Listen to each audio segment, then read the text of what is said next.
and my little bro both got to pick a beastkin wife. He went straight for the black dragon, no hesitation. Me? I got stuck with a phoenix that was barely alive. Turns out the black dragon wanted nothing to do with humans. Bro tried everything and couldn't tame her. Meanwhile, my phoenix wife, sweetest thing ever, took care of me every single day and healed my legs that had been paralyzed for years. When my brother found out, he pulled out a knife and straight up killed me. Next thing I know, I open my eyes, I'm back on the day we picked our beastkin wives. And there's my dear little brother Song Shuhui, practically bouncing off the walls, pointing at the young phoenix Ling Yao in her cage. Father, I want that phoenix girl. One look at that greedy gleam in Song Shuhui's eyes and I knew. He'd been reborn too. But what he didn't know was that in our last life, Ling Yao was only nice to me for her reputation. And the times she saved me, she was just draining my life force. I tried to expose her so many times, but every time I got close, she'd catch on and shut me down. And all that was ever waiting for me was more humiliation and abuse. Right then, my father Song Tianxiang's voice snapped me out of it. Suhui, have you lost your mind? He looked at Ling Yao like she was something he stepped in. That thing's bad luck just to look at. The black dragon over there. That's the power we need. Song Shuhui panicked and grabbed their father by the sleeve. Dad, you don't get it. Her fire can bring people back from the dead. She can boost my cultivation too. Just trust me on this. I promise I'll bring home a miracle healer for the Song family. Song Tianxiang finally caved, worn down, and just waved his hand. Fine. Do whatever you want, you little punk. Song Shuhui rushed to get the cage opened, then turned around and shot me this smug, dismissive look. I was sitting in my wheelchair, as usual. Sorry, bro, this hidden gem's mine. That black dragon's perfect for you. 2 rejects made for each other. I followed his finger to the corner where a custom black iron cage sat. 9 massive dragon-binding spikes had her pinned down inside. Her whole body was covered in jet black scales, but most of them were curled up and peeling back, exposing raw, bloody flesh underneath. In our last life, she'd refused Song Shuhui's advances, and on their wedding night, she shattered his meridians, left him even more of a wreck than me. Right then, she seemed to sense my gaze. She lifted her head and looked straight at me, eyes filled with pure hatred for this world. But I knew, underneath all that rage, was the unwavering loyalty only a dragon could carry. In our last life, while Ling Yao was tormenting me, she'd once casually sneered. Word is that dumb dragon took 81 rounds of lightning punishment just to keep Song Shuhui from hurting you. Got her tendons ripped out, skin peeled off, and got stomped to death.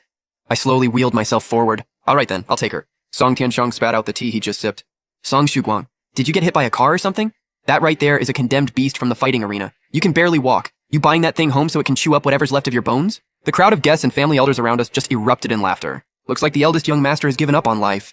Bet he just wants to go out with a bang. Song Shuhui had his arm around Ling Yao, cackling so hard he could barely stand up straight. Bro, if nobody wants you, Ling Yao can share some of her foot-washing water. I'd actually fix that brain of yours. Ling Yao was nestled in Song Shuhui's arms, weakly glancing over at me, and in that look was a flicker of contempt and pure schadenfreude she could barely hide.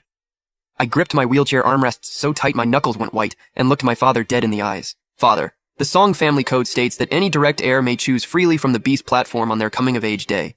Are you really going to break that rule in front of all these elders? Song Tianxiang slammed his teacup down on the table. You want to die, that's on you. Don't come crying to me about father-son loyalty. Somebody bring that black dragon to him. Let's see how long this waste of space lasts. The staff opened the black iron cage.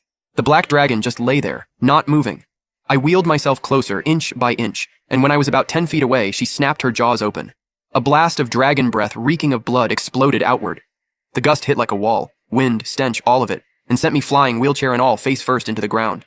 Song Shuhui bent over laughing. The great eldest son of a major clan can't even take one breath from a beast. That's hilarious, bro. Song Tianxiang watched me struggling in the dirt with pure disgust. Pathetic. Get out of here. I pressed my hands into the muddy ground and dragged myself back into the wheelchair. Not one person came to help. The servants and attendants were all just laughing at me. I looked back at the black dragon. For just a second, something flickered in her eyes. Surprise. I wiped the mud off my face. Let's go. All I got back was a cold snort. By the time I brought her back to the Song family estate, Suhui's side was already decked out with red lanterns. My side? Dead quiet. A few servants dumped the cage in the courtyard, dusted off their hands, and left. Oh, bad enough serving this cripple. Now we gotta haul that heavy-ass freak, too. Pipe down unless you want that thing to blast you. Relax, you hear what the master said? Not even sure the eldest is gonna make it through tonight. The courtyard gate slammed shut. Finally, some peace and quiet.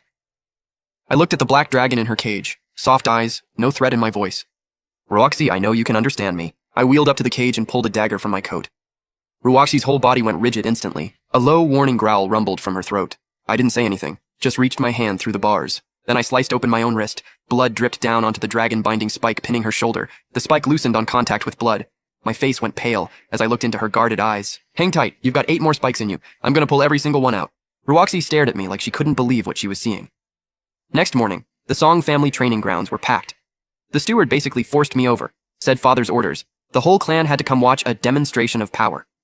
In the middle of the arena, Song Shuhui stood holding a sharp dagger.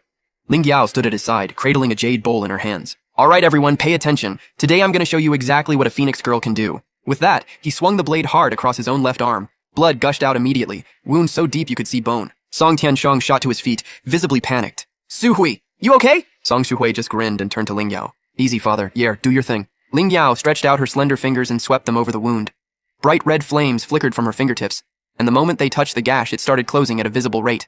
His arm, which had always been pretty scrawny, literally bulked up a full size right before everyone's eyes. Song Tianzhong was losing it, slapping his thighs, grabbing Shu Hui's arm, turning it left and right. Is this the legendary Nirvana flame? This is a miracle! The elders swarmed around them. Congratulations, family head. With this phoenix girl, young Master Zhu Hui is destined to dominate and lead the Song clan to greatness. Song Shu Hui strode over, looked down at me like I was nothing. You see that, big bro? That's a real beastkin. That's real power. What's your trash dragon doing when still rotting in her cage? Song Tianshong strolled over with that same dismissive energy. Effective today, all Song family cultivation resources go to Shu Hui. The family vault is open to him. Full access.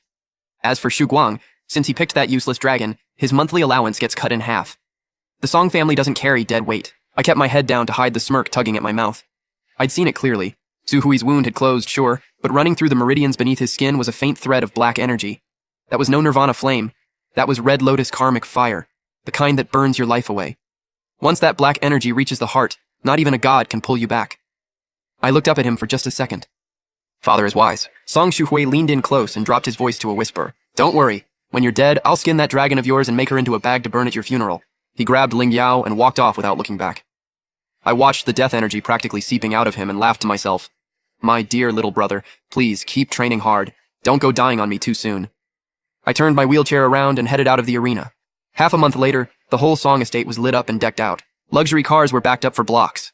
In the center of the banquet hall, Song Shuhui stood in a red Chinese suit, built like a bull. In just half a month, he doubled in size. Ling Yao was draped in a shimmering feather gown, pressed right up against him.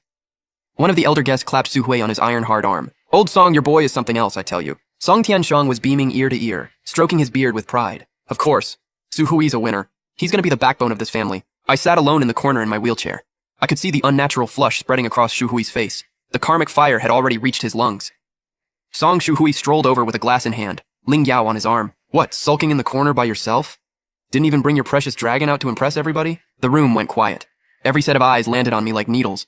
I set down my glass and looked at him, calm as ever. Ruoxi likes peace and quiet. This isn't really her scene. Song Shuhui let out this exaggerated laugh. Yeah, right, she's probably hiding in a corner scared stiff. Or wait, did she already die on you? Then a nasty grin crept onto his face. If you were too embarrassed to bring her out yourself, don't worry. Your thoughtful little bro already took care of it. I had her brought here for you.